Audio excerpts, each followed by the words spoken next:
Group 4 எக்ஸாமில் இந்த மாம்பழ சம் எல்லாருமே சுத்த விட்டுருச்சு. என்னன்றதை பார்த்துருவோமா? இந்த சம்மில் க்ளூ வேர்டே புத்திசாலி மனிதன் தான். இந்த கொஸ்டினை பார்ப்போம். மூட்டைக்கு 30 மாம்பழம் சொல்லிட்டு 3 மூடைகள் இருக்குது. மொத்தம் 90 மாம்பழங்கள். ஒரு சுங்கசாவடியை கடக்கும்போது ஒரு மூட்டைக்கு ஒரு மாம்பழத்தை வரியாக கொடுக்கணும். இது மாதிரி 30 சுங்கசாவடியை கடந்த பிறகு ஒரு மனிதன்கிட்ட எத்தனை மாம்பழங்கள் இருக்குன்றதான் கேள்வி.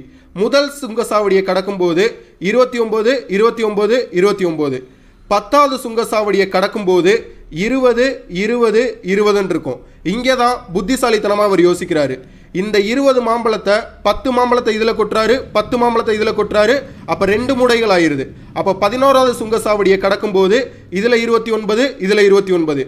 25வது சுங்கசாவடியை கடக்கும்போது இதில் 15 இதில் 15. அகைன் புத்திசாலித்தனமாக யோசிக்கிறாரு. இந்த 15 தூக்கி அப்படியே இதில் கொட்டுறாரு, ஒரே மூடையாயிருது 30. அப்போ 30வது சுங்கசாவடியை கடக்கும்போது 25